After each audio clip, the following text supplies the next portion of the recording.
Assalamualaikum warahmatullahi wabarakatuh. Kasugri para wargi kumandara ramang mudah-mudahan sehat walafiat aya dina lindungan Allah Subhanahu wa taala.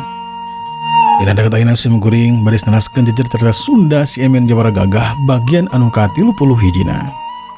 Saatajan kawitan sim guring omajak kana tatian subscribe bakal klik tombol subscribe-na terus like terus komen terus aktifkeun notifikasina. Kun parantos subscribe sareng like sareng komen hatur nuhun pisan mudah-mudahan berkah kangge urang sadayana. Der kasadayana maranco.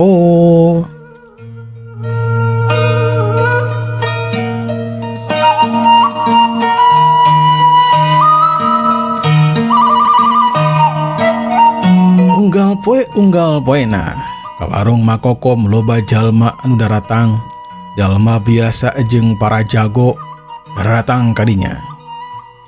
Nanyakeun ngeunaan si emen teh kumaha Kokom teu dibejakeun si emen teh aya di dinya. Unggal poe jeung unggal poena si emen jeung Galuh Parmadi ketut si Kemod memang cicing di dinya. Mantuan kana kabiasaanana si Makokom. Membersihan warung mah, ngabersihan buruan mah. Neangan suluh, ngulahan suluh jeung sajabana.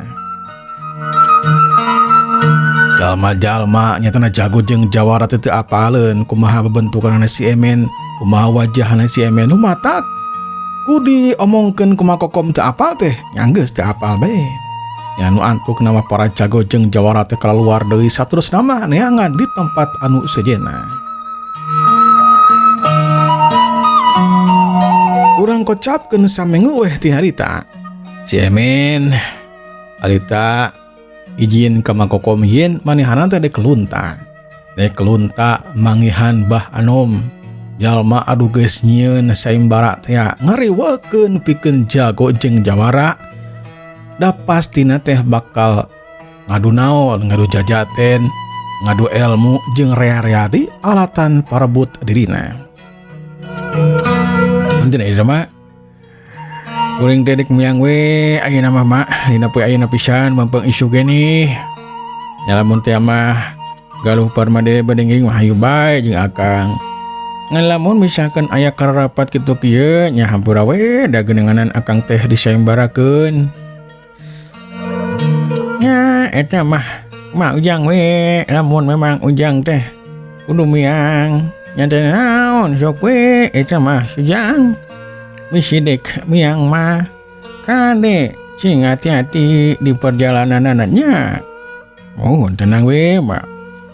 Di perjalanan gulatang doe bakal hati-hati jeung waspada lantaran tangtuna ge loba jalma anu bakal ngakalekeun ke kuring. Sok sanajan teu nyahoan rupa jeung dedeganana. Waboa aya jalma anu geus bade pituduh ngeunaan kuring teh. Pokoknya nama Kang, cing hati-hatinya waspada we. Kula lagi Galuh Parmadi pasti bakal mantuan karena karepet akang. Cing sawae jalma anu bakal nyilakakeun ka akang keun, kula adu bakal ieu heula ngalangan kana tindakanana. Aduh. Hebat oge ya. Nyai teh menikeun pemberani pisan. Aduh tang duwe meureunan eta we udah boga pedang anginnya. Ente oke Kang. Anu penting mah urang mah kedah ikhtiar jeung usaha. Sangkan bisa ngamusnakeun jalma jahat. Dari ngaran jalma jahat mah dek disayembarakeun atawa dek miluan sayembara atawa henteu ge. Kang tuwe geuningan buktina mah yen kakacauan wae. Bener oge ta nyi. Itu urang miang we ayeuna mah yeuh. Mumpung isu keneh. Ayo mak. Kuring duaan jeung Galuh Parmadi miang. Kemod. Beahna we. Anjeun cicing di dieu nya. Kade cing nurut kasih emak ulah wani-wani macam-macam. Lamun misalkan wani-wani macam-macam talengeun teh bakal dipotongkeun ku kuring. Wal atuh Kang. Moal baha kana parentana si emak. Ulah mah sejaba balik pikir nama rek tobat. Rek ngajalankeun sakumaha parentana Makokom. Ade pisan mun kitu mah ya. Ulah miang we mak ieu. Ya, kemod. Lambiang ya. Nya. Kade we hati-hati. Ingat hati di perjalanan sujang nyai nya. Sabada amitan mah si emen jeung Galuh Parmadi harita ngalios di imahna Makokom. lanjut juga lemur Cisompet nyatana lemurna Bah Anom jeung Ambu Anom anu geus ngayakeun sayembara. Duadana nyatana si Emen jeung Galuh Parmadi lempang we ngagandeang bade jeung heheotan sagala si Emen mah. Galuh Parmadi rada kataji ku pribadina si Emen anu memang teu deung teh kasieun jeung katempona teh nyalese di jeung bahagia selalu unggal poe na teh terane ngalikeun kana kesedihna. Sok padahal hatena mah keur aya dina kesedih anu pohara. Nyatana teu hasil maragatkeun jalma jahat teh. Teu hasil maragatkeun si Barong, si Karman jeung si Birma. Dalam hasil mah mampu maragatkeun tang teu hate si Emen teh bungah kacida lantaran si Barong geus mayahan anu jadi kolotna, tapi ayeuna bakal jadi ancaman lantaran si Barong teh jeung dua baturna bakal datang deui manggihan dirina atau neangan dirina pikeun ngabales dina waktu eleh tarung dina we anu kamari-kamari.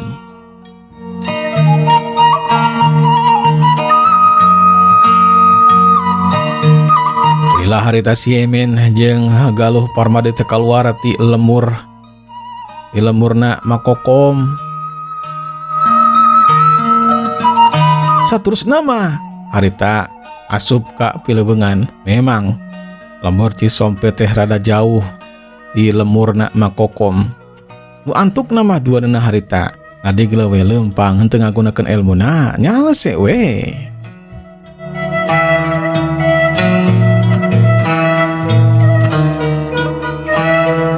Asugri para wargi cak urang tunda heula si Emen jeung Galuh Parmadi anu ngajugjug ka lemur Cisompet kiwari urang kocapkeun Bah Anom.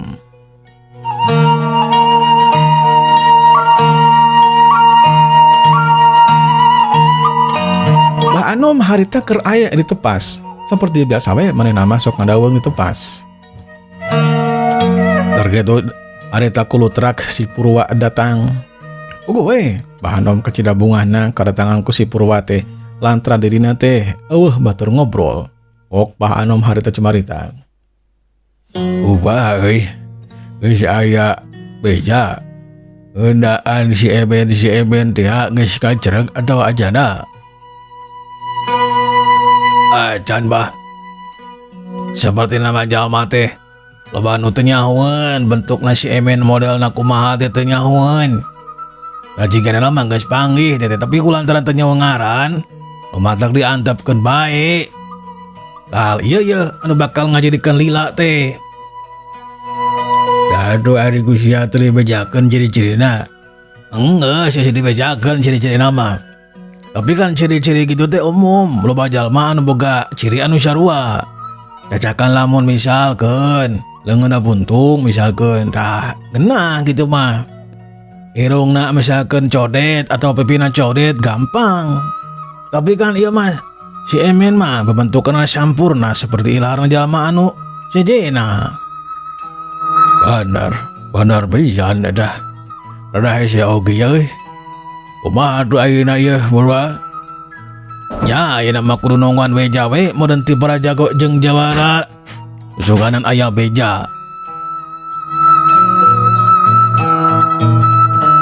Ningali kena situasi jeung kondisina mah loba jago jeung jawara anu turun gunung. Loba jago jeung jawara anu haranyat ti legok teh kaluhur. Daptang tuna ge bakal kabitaeun. Emas jeung naon jeung duit. Ulang tungguan heula we Bah. Lantaran sayembara teh kakarasa minggu. Sugan we atuh dina poe ayeuna mah aya beja. Urang tungguan we atuh ayeuna mah. Saterusna mah si Purwa jeung Bah Anom teh cumarita we oplok ngobrol. Lila harita Ambu Anom ge nyamperkeun barejeng mawa susuguhna. Cai jeung susuguhna harita ditendeur dina beungeut meja. Ugu we Bah Anom jeung si Purwa teh kacida bungan pisan. Regot-regot kana cai. Terus we harita belewak-belewak we kana kulubah. Ui menikeun ka Caca Moilan.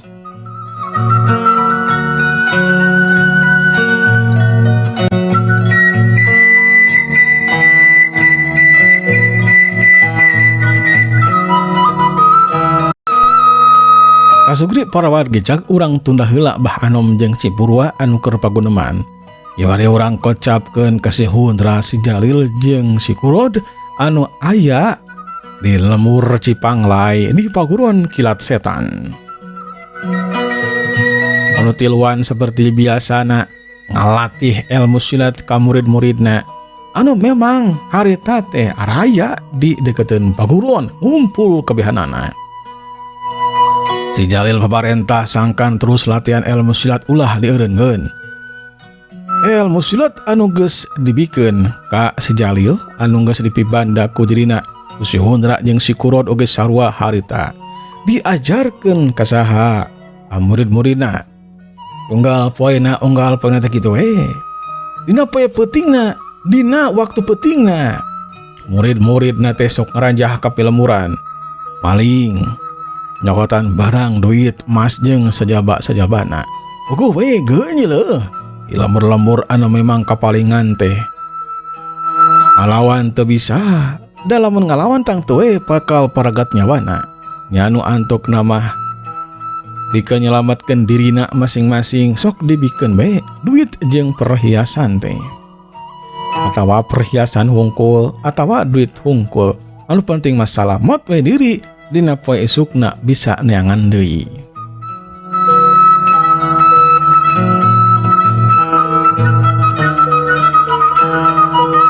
Bok harita si Jalil cimarita. Jaga be murid dewek. Murid baguruan gilan setan cing syuhud dina latihan ilmu silat, cing syuhud dina ngajalankeun perintah dewek. Sok kabehan ngajajar. Kabehanan teu wani baha langsung ngajajar. Da ayeuna sok tarung sapasang sok seangan lawan masing-masing.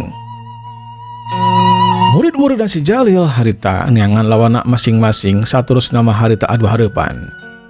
Kulantaran geus adu hareupan, dar we sok kanya latihan ilmu silat, tarung sok tarung kanya. Der we sakabeh murid dan si Jalil teh harita tarung, latihan tarung. Buk-bek harita silih tenggel, buk-bek harita silih rengkas. Anu antuk nama jalma-jalma di hareupeun paguruan kilat setan teh harita tarung jiga anu nyaan be tarungnana teh. Silih tenggel, silih rengkas. Ngan teu ari make bodog mah lantaran ulaheun bisi we kasengenan geteh bakal jadi benar-benar disabetkeun. Menang meureun aya kana 15 menit nah harita buk-bak silih tenggel. Si Jalil harita ngeureunkeun, gas eureun. Gelut teh kitu sia mah geuninganan. Unakeun jurus atuh eta gelut teh kalakan aneh-aneh samodel kitu sia mah. Lain kitu gelut mah lain. Sok Hundra, Kurod, peragakeun tarung anu beunang sok mah. Si Hundra jeung si Kurod harita leumpang ka hareup kadeukeuten murid-muridna si Jalil. Saterus nama harita rengkene ke dua nama sang kuda-kuda sabrut harita silih serang. Hiu kuk. Dua lengan jeung dua sukana sing belasurkeun anggota badan masing-masing. Dua nana pada tangina, dua nana pada tapis pisan. Kilek plos. Hiu kedugdas. Si Hundra jeung si Kurod harita silih bendung pananajangna lawan masing-masing. Ngajadikeun dua nana harita mundur ka tukang aya kana tiru lengkahna. Gitu ari tarung mah euy. Ima tarung juga embe naon gitu. Gitu tarung mah teh goblok. Gunakeun jurus anu geus kudu diajarkeun, piraku teu bacus. Si Jalil harita nyarekan ka murid-muridna anu tarungna teh asal-asalan, anu penting mah bisa ngerubukeun lawan be. Ya sabaraha kitu mah saraya harita istirahat heula.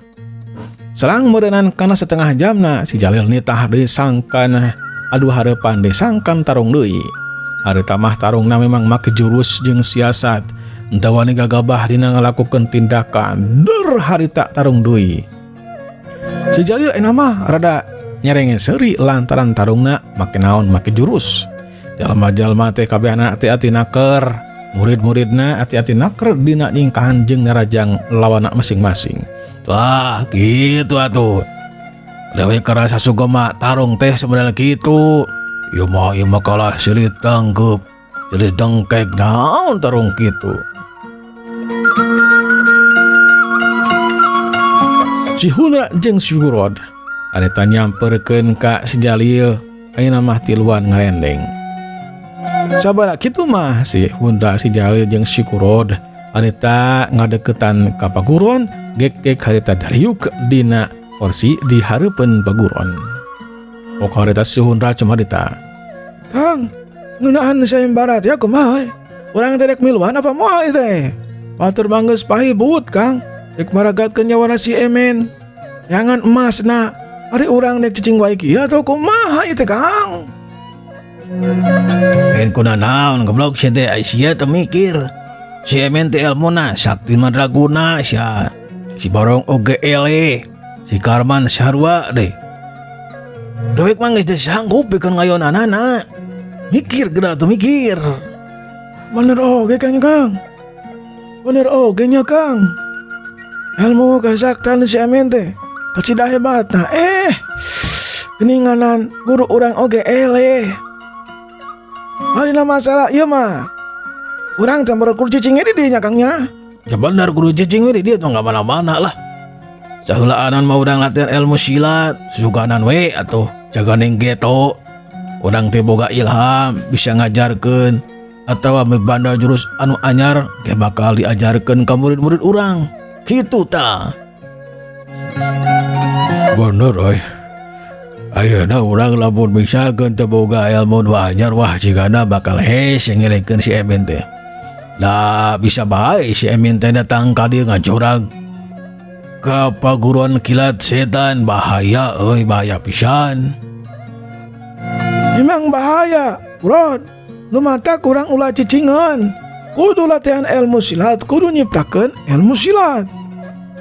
Hal ieu teh modal pikeun urang. Oh, da memang ari nyiptakeun ilmu silat teh sia dulur euy. Kumaha carana coba pikiran we.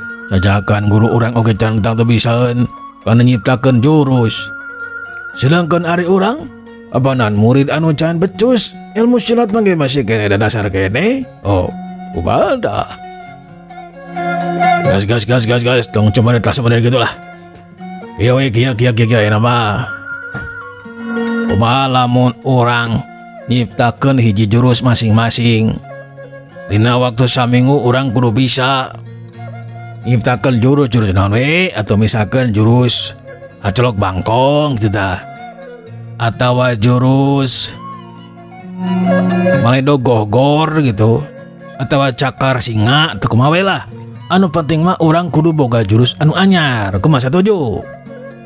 Setuju lah mun kitu carana mah. Dina poe ayeuna pisan oge kurang mah latihan heula ah. Awas tong milu ye. Latihan serangan ye. Si Kurud harita ninggalkeun si Jalil jeung si Hunra.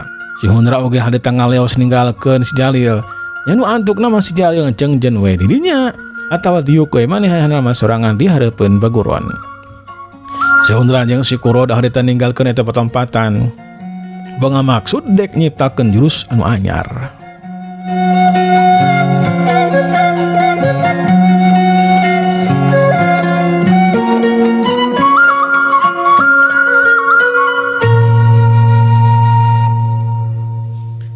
Nyerelekna mangsa alam jaga rasa. Gontag gantina mangsa tina asalna beurang jadi peuting. Peuting jadi naon? Jadi beurang deui kitu jeung kitu we. Kahirupan di alam dunia ante ku gancang pisan nyerelekna.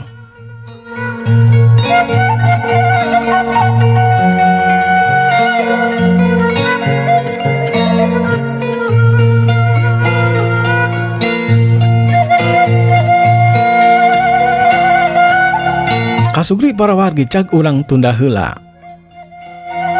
Jalil sapara kanca kibari urang kocapkeun. Nyatana aki uag anu ndulungan ka si Barong jeung dua baturna. Dipademukan gajah ngamuk teh. Unggal poe jeung unggal peuting. Si Barong, si Karman jeung si Birma harita dipeuseuh ku aki uag. Sangkan naon, sangkan bisa kana jurus anu disebut jurus rawa rontek teh. Ilmu dadasarna memang berat. Hari tahu geus aya 2 mingguna masih keneh ngajalankeun parentahna Aki Uwag dina jurus dadasar keneh encan asup kana jurus rawarontekna. Pok harita Aki Uwag teh cumarita. Hebat Anjeun diluan tetela. Imbanda katahanan tubuh anu hade. Dakwalna kitu jurus dadasar geus cukup cenah mah. Dina peuting engke kula bakal nurunkeun jurus rawarontek pikeun anjeun tiluan. Ya jurus rawarontek teh mangrupakeun jurus anu moal kakeunaan ku pae. Sing saja anu banda ya jurus moal kakeunaan ku pati atawa pae. Di mana-mana lengan Andika geus buntung alatan disabet ku bedog atawa dipotongkeun, maka anjeun bakal hirup deui. Lengan anjeun bakal nepung deui. Mana-mana beheung geus sapat, mana-mana suku geus sapat, maka eta teh bakal nyambung deui. Malahan mah di mana-mana jantung Andika tiluan geus eueuh, malahan mah geus dibabetkeun, maka eta jantung teh bakal hirup deui, saterusna mah bakal neangan warugana. Oh karita si Barong cumarita, wah ilmu Aki memang hebat oi. Sok laki ngerajarkeun ayeuna we tuh geus teu kuat yo. Hayang latihan ilmu silat anu sebut rawarontek teh. Bisa sabar atuh jalu. Teu bisa ujug-ujug. Teu bisa tiba-tiba kudu manjing heula. Karena masana sing sabar anjeun teh Barong. Leres Aki tos teu kiat yo hoyong latihan ilmu anu disebut rawarontek teh. Leres ki. Mun tiasa majina we tuh ki. Ish teu bisa. Sing sabar heula jalu, sing sabar. Dina waktuna mah tang tuwe bakal diajarkeun. Ok ayeuna mah marandi heula ka itu waktu yang geus sore. Wajeuna maraneh teh marandi tuh ka itu kabalungan. Si Barong, si Karman, si Birma teu bisa majar kumaha di mana-mana Aki Uwag geus ngomong kitu geus pasti we moal bisa diturut kana kahayangna si Barong, malahan mah kudu nurut kana kahayangna Aki Uwag. Tiluan teh harita nagedig muru harita kawahangan atawa kawalungan. Saterusna mah gejebur we tiluanana harita marandi menikeun ka Icikibung. Sabada marandi harita hanyat kaluhureun batu, saterusna mah cicing we dariuk tiluanana dina luhureun batu. Pok si Barong harita. Ilmu kasaktian Aki Uwag hebat euy. Ulah yakin di mana-mana geus bisa kena eta ilmu nu disebut rawarontek teh. Geus pasti we bakal bisa malagatkeun si Emen euy. Eta si Emen geus ngajadikeun urang duaan, urang 3.000 euy. Sakurang-kurang nama lamun teh mah teu ditulungan, wah urang teh paragat cawa euy. Bener Kang. Hiji waktu urang jorag we ka lemurna. Urang acak-acak lemurna, mun bisa mah urang paragatkeun we pangeusi lemurna. Imahna urang dulu kabihanana. Mun aya wanoja mah urang bawa pikeun maturan urang sangkan hangat. Bener euy, sangkan haneut. Hirup teh memang kudu haneut, hangat. Anda dewek bingung ya. Bingung nana teh nah ilmu dewek masih kene bisa digunakan atau henteu euy. Parman, nah ilmu Andika aya kene anu disebut ilmu gegener bayangan teh. Ngene teu.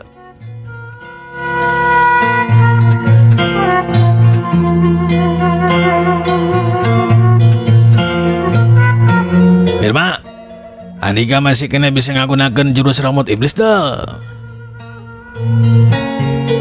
Ya inget tuh Kang, cari cobaan sih orang cobaan heula euy. Bisi leungit ya. geus digatian ku jurus nasi Aki Uwag. Lamun leungit kumaha coba urang mah bisa ngagunakeun ieu jurus. Sok atuh gunakeun, dewek oge dek ngagunakeun jurus tangan gempur ya. Ragetek si Barong harita ngagunakeun jurus tangan gempur. Asa-asa Si Barong harita nenggeukeun leungeunna katuhuna kana batu anu aya di gigireunna. silang hiuk. Goblok.